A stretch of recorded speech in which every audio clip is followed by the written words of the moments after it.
Right now, UW-Madison makes changes into keeping track of vaccination status on campus. We take a more in-depth look into the university's new vaccine policy for students. And record-breaking temperatures are right around the corner here after a warm Valentine's weekend. We're approaching 60 degrees. How long will the warm weather last? And when is there some chance for thunder? I've got some answers here in just a bit. And later, the city of Madison's motion to dismiss a lawsuit over uncounted absentee ballots is denied. Where the case goes from here. And we welcome you to News 3 Now at 6. Good evening. Thanks for joining us. I'm Eric Franke. And I'm Sarah Carlson. Sorry about that. UW-Madison now requiring students to share their vaccination status with the university. This comes just 2 weeks after a measles case was confirmed in a UW-Madison student. Our Maren Rosen is here to break down what exactly this means for students. Maren? Well, Eric and Sarah, this is not a requirement of vaccination, but a requirement to share vaccination status. It requires all students enrolled in a degree-seeking program to document either their official vaccination records or to disclose that they are not vaccinated to University Health Services. UW-Madison is the last university in the Big Ten to require vaccination disclosures from students. Students now have to share their vaccination status for MMR, Tdap, chickenpox, meningococcal, and hepatitis B. The university says this requirement will help prevent the potential spread of these diseases and give health officials a better understanding of immunity on campus. This requirement comes nearly 2 weeks after a student was reported to have measles after international travel, which raised concerns for university officials, causing them to take swift action. The email students received on Thursday says students who do not comply are subject to registration holds, meaning they will not be able to enroll in classes until the requirement has been fulfilled. But specific programs, activities, and employment on campus may have their own vaccination requirements. Students must report their vaccination status by March 12th, and those who already uploaded records to MyUHS will receive confirmation by February 20th. In other news right now, the Iowa County Sheriff's Office is investigating a homicide. Deputies responded to a residence on Collins Street in the village of Ridgeway late Thursday morning for a welfare issue. And when they arrived, they found a man dead. Investigators say there is a person of interest in custody and there's no threat to the public. Anyone with information, though, should contact Iowa County Crime Stoppers 608-319-6703. A quiet and warm Valentine's Day weekend is ahead. Here's Chief Meteorologist Alex Harrington with the first warn forecast. Alex? And the very first Valentine's forecast during the 6 o'clock newscast here, 50 for high temperature on Valentine's Day. The average high, 30. So we're 20 degrees warmer here. It's Valentine's Day giving you a hug for a warm day, I guess. Mild to warm readings across southern Wisconsin are expected on Saturday. Partly sunny skies, light winds too. I often emphasize in the wintertime when it's warm, it's often breezy, and that puts a little bite in the air. Not this time. On Saturday, light winds, partly to mostly sunny skies, 51 Baraboo, 50 Madison, 51 Janesville, and the warm spot off to the west, 54 degrees, Prairie du Chien. And sometimes, now that we're losing the snowpack, these temperatures could be just a little bit underdone, meaning we could be a little bit warmer than that as we move into Saturday. Speaking of warm, 59, that's Monday's high temperature. We could top 60 degrees nonetheless, even if we do 59. That old record back in 1981 at 57 degrees. I remember that because my sister was born right around that time and they brought her home and it was very warm back in 1981. But we're going to break that record high temperature very likely on Monday, staying 50 Tuesday and Wednesday. And then things drop down into the 30s as we head out further into the 10-day period. Now, these temperatures in the future, 30s, normal. Average for February, not the 50s, but let's enjoy the warm stuff while it lasts here. A little patchy fog to start off Saturday morning. A weekend of warm temperatures in the 50s. Monday, those record temperatures and then unsettled weather. Last week, I distinctly remember saying that as we would get out into the middle and later part of next week, it looks unsettled. That weather pattern does still seem as though that is going to pan out. We're going to talk about those two weather systems. One has thunder in the forecast and the other has snow. More about that in just a few minutes. Alex, thank you. This week, a Dane County judge denied the city of Madison's motion to dismiss a lawsuit over uncounted absentee ballots. The city argues that state absentee voting is a privilege, not a right, citing a state law. Our political reporter Ellie LaLiberte breaks down where the case goes now. What's the price of a vote? Well, that's what this lawsuit is trying to figure out. In the 2024 November election, Madison failed to count 193 absentee ballots. Now, some of the affected voters are suing the city for money. Last week, I sat down with Madison Mayor Satya Rhodes Conway, who told me this suit could set a dangerous precedent for city clerks. I think it is an incredibly dangerous precedent to say that clerks' offices can be sued and have to pay lots and lots of money that right now is going to provide basic services, money that could go to pay poll workers better, money that could go to secure our elections. And there is no clerk's office in this state that has adequate funding. But Scott Thompson, staff counsel for Law Forward, has a different outlook. Would your lawsuit open the door for clerks' offices to be sued more? The answer to that is absolutely no. And I would honestly just point everyone to the court's decision that came out earlier this week. The judge had specific comments about this argument and said, Wisconsin has already recognized this claim for nearly 160 years. None of the dire consequences predicted by defendants have come to pass. In the decision to move forward with the suit, a Dane County judge wrote, quote, just because the absentee voting process is a privilege does not mean that those who legally utilize it do not exercise their constitutional right to vote. Of course they do. The city and other defendants now have to file a response to the complaint. There's a scheduling conference for that at the end of March. Thank you so much, Ellie. And you can watch Ellie's conversation with Law Forward this Sunday at 10:30 on For the Record. The question of whether we'll see another partial government shutdown appears to be settled. It'll start at midnight tonight. Today, President Trump did not say whether the White House would soon reach a deal with Democrats to fund the Department of Homeland Security and end the standoff. Democrats are demanding reforms to ICE before they agree to fund DHS. That includes requiring federal agents to get judicial warrants before entering any private property and also remove masks during their operations. A partial shutdown would begin at midnight, with Congress already out of town for more than a week and both parties trading blame for the impasse. Democrats can build on the measures that Republicans have already agreed to if they actually engage in serious negotiations with the White House. Their proposal is not serious, plain and simple. It's very far apart from what we need. Now, once the shutdown begins, ICE and Border Patrol will continue to be funded with money from the One Big Beautiful Bill Act, while other agencies under DHS, including FEMA and TSA, would work without pay. The city of Madison says it plans to redevelop the corner at West Badger Road with a new 6-story building. This plan includes a 32,000 square foot facility for Public Health Madison and Dane County, a 26,000 square foot fire station for number 6, and more than 200 apartments. Those include 1, 2, and 3 bedroom units. And the building would also have more than 200 parking stalls. The Community Development Authority Board plans to present the new design to the Urban Design Commission next Wednesday. So, Valentine's Day is tomorrow. Did you remember to get your partner a gift? Well, coming up next, we'll take a look at why some of the holiday's most popular gifts are seeing price increases this year. Stay with us. Now at 6, moving forward. It is a busy week for lots of local businesses in Madison since tomorrow is Valentine's Day. Local shops have been working overtime this week getting ready for the big rush. Our Nash Dara shares that preparation and the effects of tariffs on sales this year. Nash. Hey, Eric and Sarah. Although it is an extremely busy time for florists and chocolatiers, it is also a very exciting time as the holiday week brings in substantially more customers than any other week in the entire year.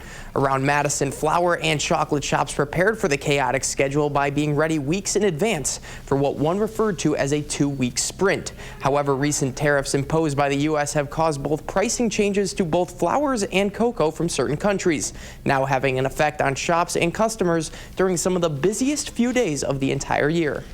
We saw about between 20 and 40% price increase in July of last year. So that obviously affected our prices. We had to raise prices for the first time in September. We get our boxes from overseas, not something we can buy here in the States.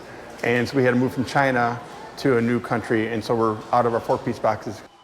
Casperson also shared that although there have been price raises, Infusion Chocolates has seen no impact on sales as people have understood why costs have increased. Eric and Sarah, no matter the price, people will always go out of their way to buy gifts for friends and family on Valentine's Day, especially chocolates and flowers. That's right, Nash, thank you. And as he mentioned, those who prefer to get their special someone chocolate will also be spending a little extra. Chocolate prices overall are up 14.4% this Valentine's Day season, and it comes after they rose nearly 8% last year and 10.5% in 2024. So why the increase? Well, it's due to the price of cocoa beans.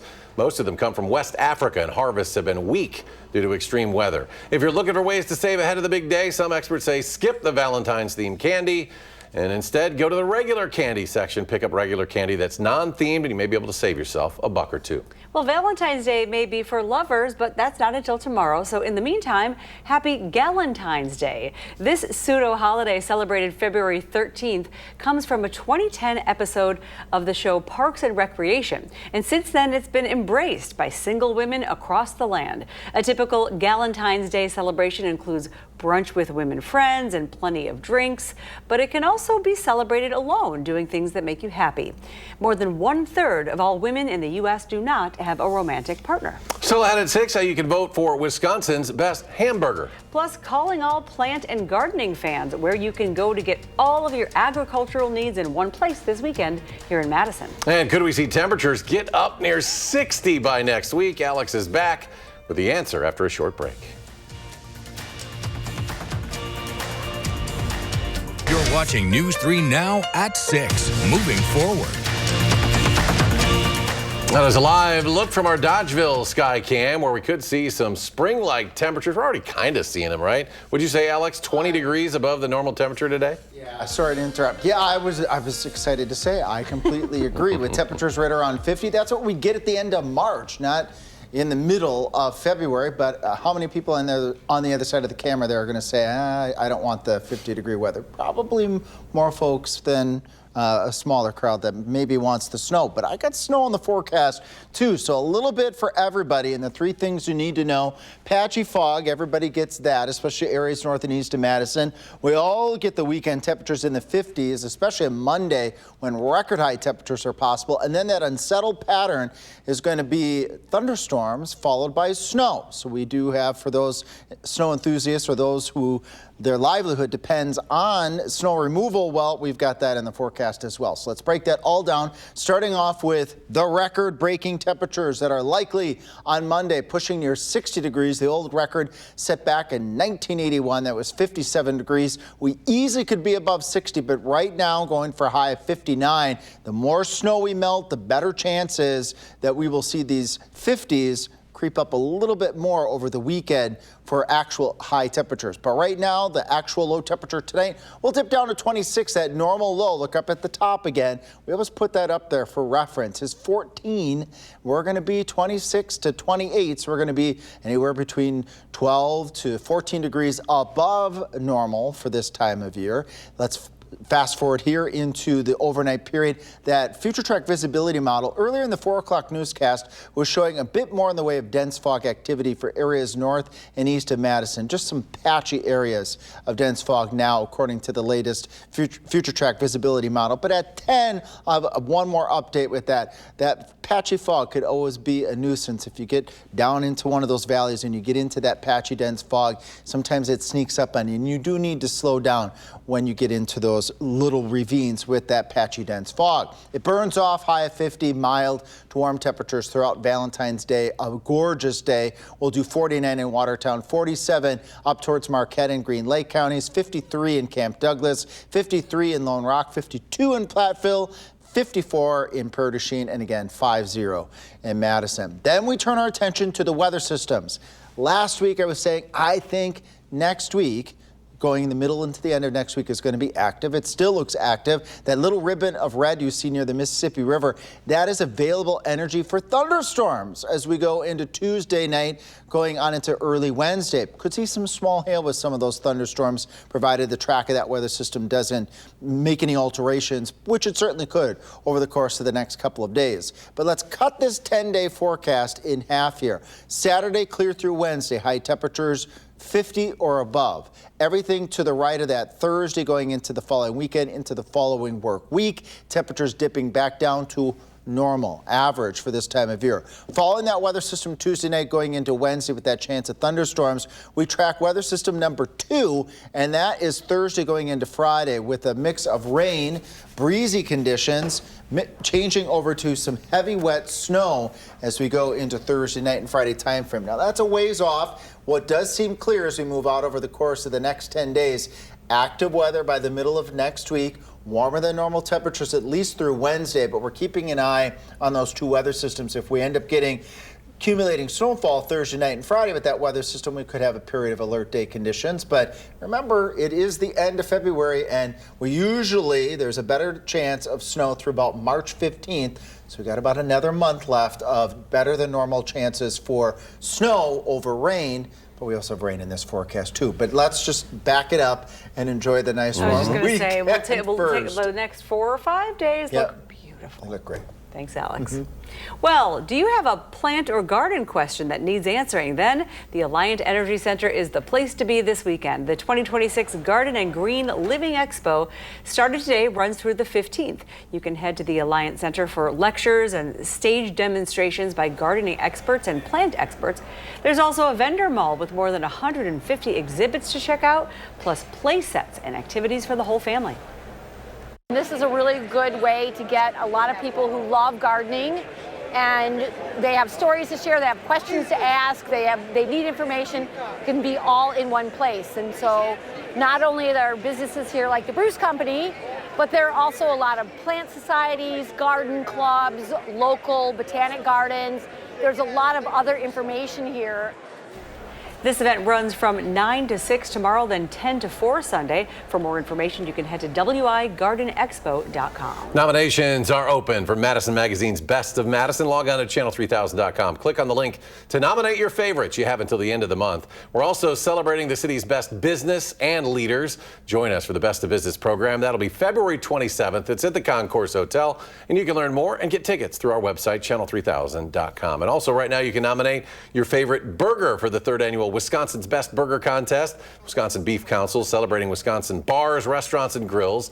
The Elite 8 finalists will receive statewide recognition, but they must meet the following criteria. Have to be 100% beef. Things like spices, however, can be added. Be composed of a formed ground beef patty or patties served on a bun or another bread, and it has to be on the restaurant's regular menu. And the restaurant must be open year-round. You have until March 15th to nominate. We'll be back with sports after this. 3 Now Sports, brought to you by TDS Telecom. Wisconsin men's basketball looking to keep the momentum rolling, hosting Michigan State. The Kohl Center is the place to be tonight, and that's where we find our Andrew Gramster. Hi, Andrew. Eric and Sarah, fresh off beating another top 10 opponent. Life doesn't get any easier for Wisconsin. We have a colossal game tonight here at the Kohl Center because the 10th ranked team in the country is here in town in Michigan State. And like the Badgers, the Spartans are rooted in their principles, those being gritty, nasty, and disciplined. Super physical team. Obviously, you got Coach Izzo coaching them, one of the best coaches of all time in some people's opinion. So we know what we're going to be dealing with is a hard-nosed physical team. They like to play fast. So we're going to have 2 good days of prep and scout and get ready for it. It's going to be a fun challenge. Even if you don't really follow sports, you probably know who Tom Izzo is. The legendary head men's basketball coach at Michigan State is one of the best to ever do it. But sometimes even the best, well, they make mistakes. Case in point being John Blackwell. Coming out of high school, Blackwell only received 1 high major offer, of course, Wisconsin. As a Badger, he's become one of the best players in the country. He's also a Michigan native who grew up 80 minutes outside of East Lansing. You'd imagine Blackwell didn't forget about not being offered to stay home, and neither did Izzo. Yeah, I don't have many regrets, but that would have been one, just because he has the whole package, if you ask me. He's a player. He's a good person. Everything about Blackwell I like. He's tough, he's strong, he can get to the rim, he can shoot threes, he can pass it. He is definitely one of the better players in our league. I like to fire my assistants, but I probably have to fire myself. We've got 30 minutes until tip-off, and if you're wondering how am I going to fill that time, I've got the perfect answer for you. Stick around right here on News 3 Now, because the Wisconsin Huddle is coming up next.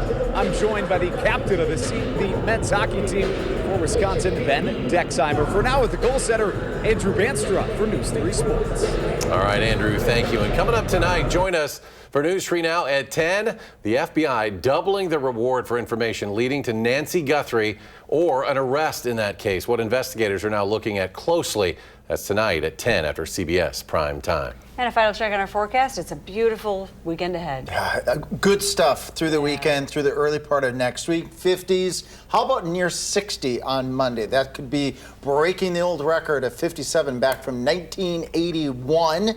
And then coming up at 10, the very latest on the mid and latter part of next week that looks active, and also we'll touch base a little bit on the potential for some patchy fog tonight. I'll give you an update using Future Track at 10. All right, Alex, thank you. Thanks for watching News 3 Now at 6. Coming up next, as Andrew said, the Wisconsin Huddle.